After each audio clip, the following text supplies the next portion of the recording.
Hello everyone, welcome और welcome back to my channel. तो आज मैं आपके साथ रिव्यू करने वाली हूँ होममेड ऑयल का, जो मैं अपने बालों में बचपन से लगाती हूँ।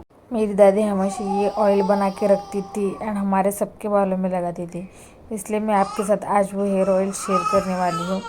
आप मेरे बाल देख सकते हैं कितने सॉफ्ट एंड शाइनी। मैं अपने बालों में दूसरा कौन सा भी ऑयल यूज़ नहीं किया, सिर्फ यही ऑयल मैं पहले से यूज़ करती थी।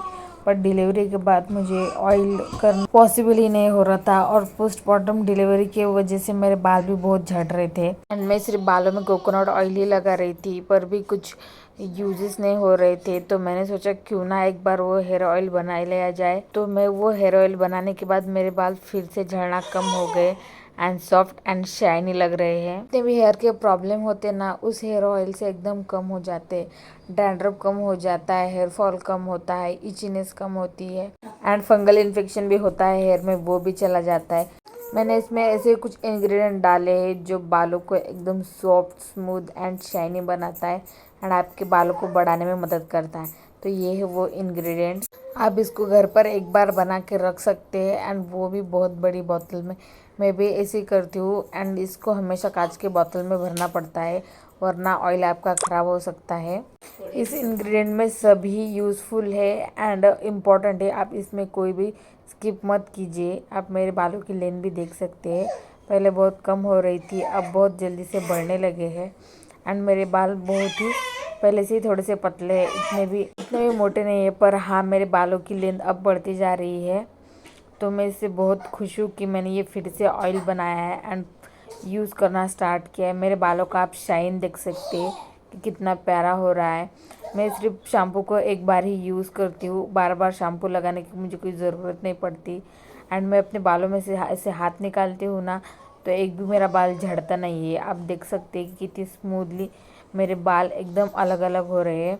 मेरा एक एक बाल अलग अलग हो जाता है, एक भी हेयर फॉल नहीं होता मुझे अभी। मैं आपको इंग्रेडिएंट एक बार दिखा देती हूँ, आप देख लीजिए एंड आप चाहे तो इसका स्क्रीनशॉट भी निकाल के रख सकते हैं। तो चलो स्टार्ट करते हैं ऑयल बनाना। तो सबसे पहले देती हूँ, उस पर रखेंगे एक पानी का भरा हुआ पतीला एंड उस पर रखूँगी मैं ये कांच का बर्तन। कांच के बर्तन में ही आपको ये बनाना है, डबल बॉइलिंग प्रोसेस से ही बनाना है। तो सबसे पहले मैं ले रही हूँ गुड़हल की फूल, एलोवेरा, रोजमेरी, मेथी, कलौंजी, बादाम, जीरा, दालचीनी, 2 लौंग, एक तेज़पत्ता, आंवला और गुड़हल के कुछ पत्ते। एंड हाँ, मैं आपको फिर से बता रही हूँ कि इसे कांच के बोतल में ही भरना है, दूसरे कुछ कंटेनर में मत भरना, क्योंकि उससे ऑयल ख़राब हो सकता है, इसलिए मैं बोल रही हूँ। अगर आपके पास नहीं हो तो आप भर सकते हैं। तो इसलिए मैं यूज़ कर रही हूँ पैराशूट का कोकोनट ऑयल एंड ये है कैस्टर ऑयल। आप इसमें ऑलिव ऑयल भी यूज़ कर सकते हो, तो मेरा ख़त्म हो गया था इसलिए मैंने नहीं डाला। तो अब उस पैन में हम डालेंगे कोकोनट ऑयल। पूरी एक बोतल ली है मैंने, आप भी इतनी बड़ी बोतल ले सकते हैं। एंड नेक्स्ट मैं उसमें ऐड करूँगी कैस्ट्रोल ऑयल। ये मैंने पूरी नहीं डाली है, ये बहुत ज़्यादा थिक रहती है, इसलिए मैंने हाफ़ ही डाली है। ऑयल थोड़ा सा ल्यूकवार्म हो चुका है, तो अब हमने उसमें डाल दी है दालचीनी, 2 लौंग, थोड़ा सा जीरा एंड मैंने बादाम को थोड़े थोड़े पीस में कट कर दिया है एंड लिया है एक तेज़पत्ता। तेज़पत्ते को ऐसे तोड़ के डाल देना है। अब मैं ऐड करूँगी उसमें रोज़मेरी। अब उसमें ऐड करेंगे आंवला। थोड़ी सी देर तक ऐसे घुमाना है इसको। और मैंने ये मेथी और कलौंजी को दरदरा कूट लिया था, अब इसको ऐड करेंगे। इसको कूटना है, वैसे इसके बेनिफिट है वो तेल में नहीं जाते। फिर डालेंगे गुड़हल के पत्ते, इसको भी मैंने क्रश करके डाल दिया है। अब ऐड करूँगी मैं एलोवेरा के टुकड़े, इसको मैंने बारीक बारीक पीस में कट कर लिया है। अब उसमें ऐड करेंगे गुड़हल के कुछ फूल। मैंने बहुत सारे फूल लाए थे, तो इसलिए मैंने ढेर सारे इसमें डाल दिए। तेल को ये जल्दी ऑब्जर्व कर लेता है और बहुत जल्दी गलना शुरू कर देता है। अब इसको थोड़ी देर में ऐसे ही घुमाना है। आप देख सकते हैं इसका टेक्सचर कुछ इस तरह का हो रखा है। तो ये पूरा बनने के बाद कुछ येलो येलो होता है। तो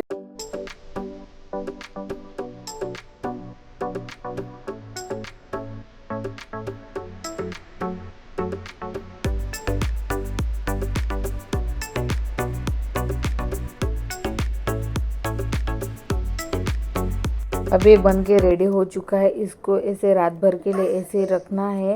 पर सबसे पहले इसमें के फूल निकालने हैं, एलोवेरा निकालना है। बस इसमें से दोनों ही इंग्रेडिएंट निकाल के रखने हैं और रात भर के लिए इसे ऐसे ही छोड़ देना है। तो देख सकते हैं कि मैंने इसमें से गुड़हल के फूल, पत्ते और एलोवेरा निकाल के रख दिया है।